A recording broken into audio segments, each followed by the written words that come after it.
అప్పులు అనే మాట మాట్లాడుతున్నాం కదా మనము. జనరల్‌గా 6,00,000 కోట్ల రూపాయలు చేంజ్ అనుకోండి. 6,00,000 పైచిలుకు కోట్ల రూపాయల అప్పు ఉంది అనంటే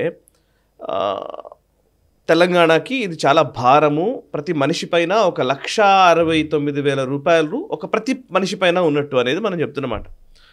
వేరస్ యూనియన్ గవర్నమెంట్ కూడా చాలా అప్పులు చేస్తోంది అనేది ఉంది కదా. ఆల్మోస్ట్ ఇప్పుడు నేను ఇందాకనే గూగుల్ చేస్తూ ఉన్నాను. ఇండియాస్ టోటల్ డెట్ వచ్చేసి 200 లక్షల కోట్లు ఉంది అని. సో భారతదేశం కూడా అప్పులు చేస్తోంది కదా, అప్పులు పెరుగుతున్నాయి కదా. ఈ స్టేట్ గవర్నమెంట్ అప్పులు అన్నీ సెంట్రల్ గవర్నమెంట్ అకౌంట్లో వస్తుంది టోటల్. కరెక్ట్. ఓకే, మీరు టోటల్ బడ్జెట్ చూస్తే అది కాకుండా సెంట్రల్ గవర్నమెంట్ కూడా బారో చేస్తారు. భారతదేశం 2014లో జీడిపి సైజ్ ఎంత ఉంది, ఇప్పుడు 2023లో జీడిపి సైజ్ ఎంత ఉంది, అది ఎక్స్ప్లెయిన్ చేయాలి. కరెక్ట్. మరి ఇక్కడ తెలంగాణ కూడా జిఎస్డిపి పెరిగింది కదా. జిఎస్డిపి ఎట్లా పెరిగింది, ఎట్లా పెంచారు వీళ్ళేమంటున్నారు, మా దగ్గర పర్ క్యాపిటల్ ఇన్కమ్ కంట్రీలో హైయెస్ట్ అన్నారు. అంటే ఒక మనిషికి ఉన్న అమౌంట్ దేశంలో ఎవరు లేనట్ల మాకు ఎంత 9,000 10,000 రూపాయలు ఉందని చెప్పి పర్ క్యాపిటల్ చెప్తున్నారు వీళ్ళు. ఎగ్జాక్ట్ అమౌంట్ నాకు గుర్తులేదు కానీ పర్ క్యాపిటల్ వీఆర్ హైయెస్ట్ అని కేటీఆర్ గారు డమ్డమా కొట్టుకుంటూ ఉంటారు ఆయన. అన్నీ అట్లా ఉన్నప్పుడు మీ దగ్గర 90 లక్షల మంది 4 కోట్ల పాపులేషన్ ఇప్పుడు తెలంగాణది మన 2021 సెన్సస్ తీసుకోవాల్సి ఉంటే అప్పుడు ముందు 3 ఉండే 3.3 ఉండే 4 లక్షలను పెట్టుకుందాం. 4 కోట్ల మందికి 90% మంది అంటే 90,000 రేషన్ కార్డ్స్, 90,000 పీపుల్ కాదు, 90 lakh రేషన్ కార్డ్స్ స్టేట్లో ఉంది. వైట్ రేషన్ కార్డ్స్, తెల్ల రేషన్ కార్డ్ అంటే ఒక ఫ్యామిలీలో 4 పెట్టుకోండి సాయి గారు, 9 4 36 3,60,000 మంది వైట్ రేషన్ కార్డు పేదోలుగా ఉన్నారు ఈ స్టేట్లో. 4 కోట్ల పాపులేషన్ ఉన్న స్టేట్లో 40 లక్షల మంది దగ్గరే రేషన్ కార్డు లేని మనుషులు ఉన్నారు. మిగతా అందరూ పేదోళ్ళు అంటే ఇంకా ఒక 1,00,000 రేషన్ కార్డులు ఇష్యూ చేస్తూ అంటున్నారు వీళ్ళు. నాకు అర్థం కాదు ఎక్కడి నుంచి అని. అంటే ఆల్మోస్ట్ 1 కోటి మందికి మీరు ఇచ్చేస్తారు అంటే మీ పాపులేషన్ మొత్తం పేదోళ్ళు. బట్ మీ పర్ క్యాపిటా మాత్రం ఎక్కువ. పర్ క్యాపిటా చాలా ఎక్కువ. ఇది మొత్తం ఒక విండో డ్రెస్సింగ్ అంటాం ఇంగ్లీష్లో. ఇది చూపించండి. ఇప్పుడు సెంట్రల్ గవర్నమెంట్ బారో చేసి దేనికి బారో చేస్తున్నారు, మెయిన్లీ వాళ్ళ నేషనల్ హైవే ప్రాజెక్ట్స్ మీద బారో చేస్తున్నారు. అదొక మేజర్ కాంపనెంట్. ఎయిర్పోర్ట్స్ కడుతున్నారు. ఎయిర్పోర్ట్స్ చాలా మటుకు కట్టినప్పుడు అంటే ఎయిర్పోర్ట్ అథారిటీ ఇండియా కన్నా చిన్న ఎయిర్పోర్ట్లో ఎవరు ప్రైవేట్ డెవలపర్స్ తీసుకోరు. ఇప్పుడు అది కట్టాల్సిన యూనియన్ గవర్నమెంట్ బాధ్యత. అది కాకుండా జల్ జీవన్ మిషన్, ఇది కాకుండా చాలా మటుకు ప్రాజెక్ట్స్కి వీళ్ళు అప్పులు తీసుకున్నారు. డిఫెన్స్ ప్రొక్యూర్మెంట్ అంతా. కానీ ఏమవుతుందంటే డిఫెన్స్ ప్రొక్యూర్మెంట్ అంతా బడ్జెట్లో ఉంటుంది, ఎప్పుడు ఆఫ్ బడ్జెట్ బారోయింగ్ కాదు. మీరు చెప్పింది ఆఫ్ బడ్జెట్ బారోయింగ్ ఉంటుంది. అంటే మీరు బడ్జెట్ కన్నా బయట అప్పు తీసుకున్నప్పుడు. సో మీరు తీసుకున్న అప్పుకి అవుటర్ ఇప్పుడు మన దగ్గర ఉన్న ఈ నేషనల్ హైవే తీసుకోండి, ఆ ప్రాజెక్ట్ నుంచి మీకు డబ్బులు వస్తుంది. మళ్ళీ మీరు అసెట్ కింద వస్తుంది. అసెట్ ఏం క్రియేట్ చేస్తారు వీళ్ళేమంటారు, మేము కూడా అసెట్ క్రియేట్ చేస్తాం అని చెప్పి కేటీఆర్ గారు నిన్న మొత్తం ట్వీట్ గీట్ అన్నీ చేస్తారు. ఏం చేశారు, సిరిసిల్లలో కలెక్టరేట్ కట్టారు. ఏమన్నా మీకు ఆదాయం వస్తుందండి దాని నుంచి? మీరు ఉన్న 10 డిస్ట్రిక్ట్లు 33 చేశారు. అన్నిటికీ కలెక్టరు వాళ్ళ సిబ్బంది వాళ్ళ మొత్తం డిపార్ట్మెంటు అన్నీ సెటప్ చేస్తే మీకు కాస్ట్ పెరిగింది. మీరు ఉమ్మడి దాంట్లో 10 జిల్లాలు ఉన్నప్పుడు దాన్ని 15 చేస్తే 20 చేస్తే ఒక శాంక్టిటీ ఉంటుంది. పెద్ద జిల్లా మనుషులకి రావడం ప్రాబ్లం అవుతుందంటే కరెక్ట్. 33 చేయడం ఎందుకండి? 33 ఐఏఎస్ ఆఫీసర్లు పెట్టాలి కలెక్టర్గా. ముందు మీద 10 ఉండే. వాళ్ళ సిబ్బంది వాళ్ళ ఆఫీసు అక్కడ డిపార్ట్మెంట్లు అక్కడ కలెక్టరేటు దాని డబ్బులు ఎవడు పెడతాడు ఇంత? మీరు ఏం ప్రొడక్టివ్ అసెట్ ఏం క్రియేట్ చేశారు? మేము కాళేశ్వరం కట్టామంటే కాళేశ్వరం నుంచి డబ్బులు ఏమైనా వస్తుందా? ఇంకా పెట్టాలి. ప్రతి సంవత్సరం ఎలక్ట్రిసిటీ 8,000 కోట్లు అంట. ఎందుకంటే అది లిఫ్ట్ ఇరిగేషన్, గ్రావిటీ ఫ్లో కాదు. ఇప్పుడు మనం శ్రీశైలం నుంచి నీళ్లు నాగార్జున సాగర్ వైపు వెళ్ళి విజయవాడ వైపు వెళ్ళిపోతున్నప్పుడు అది గ్రావిటీ ఫ్లో. ఒకసారి కట్టేసామంటే దానికి మళ్ళీ పెద్దగా ఏముండదు, మెయింటెనెన్స్ మాత్రం. దానికి ఎలక్ట్రిసిటీ జనరేట్ చేస్తుంది పైన. ఇక్కడ ప్రతి సంవత్సరం 8,000 కోట్లు ఖర్చు పెడితే గానీ రాని పరిస్థితి. నేను లెక్కేశాను సార్. 8,000 కోట్లు అంటే ఒక ఎకరం భూమి పారాలంటే, అంటే ఇప్పుడు 18 లక్షల ఎకరాలకు ఆయకట్టు అంటున్నారు.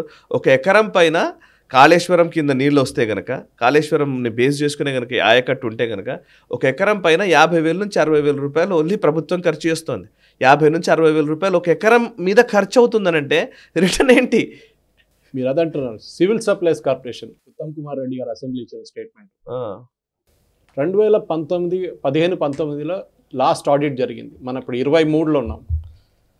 దాని తర్వాత ఆడిటే జరగలేదు. ఈ సివిల్ సర్వీస్ డిపార్ట్మెంట్ అంటే చాలా క్రూషియల్. ఎందుకంటే వీళ్ళే ప్రొక్యూర్ చేస్తారు ఈ ప్యాడీ, అంటే రైతుల దగ్గర నుంచి వచ్చే ప్యాడీ ప్రొక్యూర్ చేస్తున్న వీళ్ళేం చేస్తారు, మిల్లర్లకి ఇచ్చేసారు మొత్తం. ఏ గ్యారంటీ లేకుండా మిల్లర్ దగ్గర ఉత్తమ్ కుమార్ రెడ్డి గారు స్టేట్మెంట్ ప్రకారం 2 లక్షల కోట్లు ఏమో ఆయన దగ్గర వాళ్ళ దగ్గర ప్యాడీ పడి ఉందంట. దానికి గ్యారంటీ లేదు, బ్యాంక్ గ్యారంటీ లేదు, ఏం లేదు. వీళ్ళేమో 44,000 కోట్లు అప్పు తీసుకున్నారు సివిల్ సప్లైస్ కార్పొరేషన్ పేమెంట్ చేయడానికి రైతులకి. అది కాకుండా యూజువలీ పేమెంట్ మొత్తం సెంట్రల్ గవర్నమెంట్ దగ్గర నుంచి వస్తుంది. మళ్ళీ ఎందుకు అప్పు తీసుకున్నారు వీళ్ళు అంటే వీళ్ళ ఆడిట్ జరగలేదు. ఇంకా ఆడిట్ జరగకపోతే సెంట్రల్ గవర్నమెంట్ మీకు డబ్బులు ఇవ్వరు.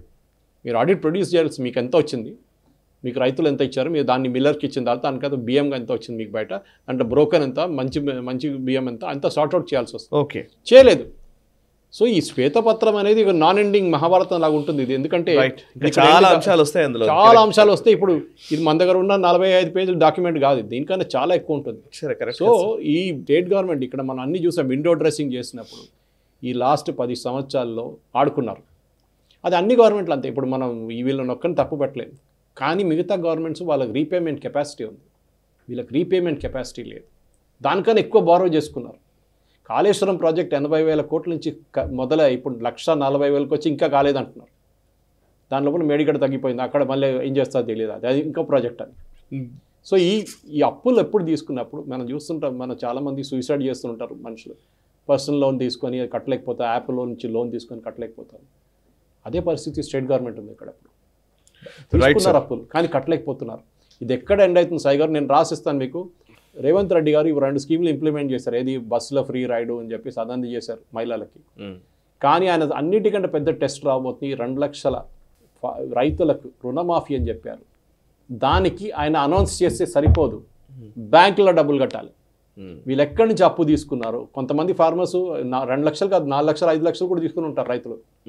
వీళ్ళు రైతు రుణమాఫీ ఇచ్చేది 2 లక్షలు. దాని తర్వాత ఏమవుతుంది? కరెక్ట్. ఎందుకంటే అక్కడే వస్తుంది ఈ డబ్బులు బ్యాంక్కి కట్టకపోతే. కేరళలో జరిగింది ఇది. బ్యాంకులో కట్టకపోతే ఈ రైతుల మీద సిబిల్ వచ్చేస్తుంది, వాళ్ళు నెక్స్ట్ లోన్ తీసుకోలేరు వాళ్ళు.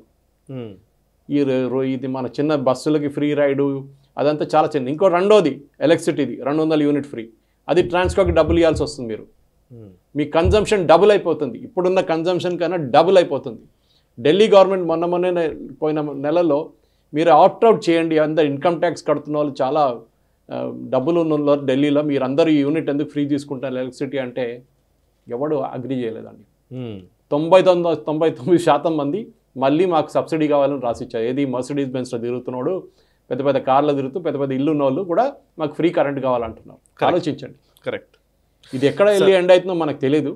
ఇది ఈ రెండు మేజర్ ప్రామిసెస్. ఎందుకంటే మన ఈ హెల్త్ ఇన్సూరెన్స్ ప్రాబ్లం లేదు. ఎందుకంటే మీరు హెల్త్ ఇన్సూరెన్స్ అందరికి 10 లక్షలు అన్నారు. అందరు రేపొచ్చి హాస్పిటల్లో పడరు. మీరు 100 మంది ఉంటే దాంట్లో 10 మంది హాస్పిటల్కి వెళ్తారు. మీరు ఆ బిల్లు చెల్లించాలి. అది ఇంకా చెల్లించలేదు, పాత బిల్స్ పడున్నాయి. ఇంకా అది చెల్లించకుండా ఇక్కడున్న హాస్పిటల్స్ ఎవరు తీసుకోరు.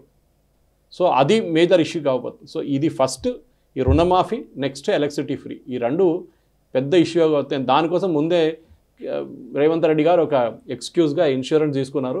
ఇక నేను ఫెయిల్ అవుతాను అని చెప్పకండి, డబ్బులు లేకపోతే అడగకండి అని క్లియర్గా చెప్పేశారు. జాతీయవాద జర్నలిజానికి అసలైన వేదిక నేషనలిస్ట్ హబ్ ని సబ్స్క్రైబ్ చేసుకోండి. నోటిఫికేషన్స్ కోసం బెల్ ఐకాన్ పై క్లిక్ చేయండి.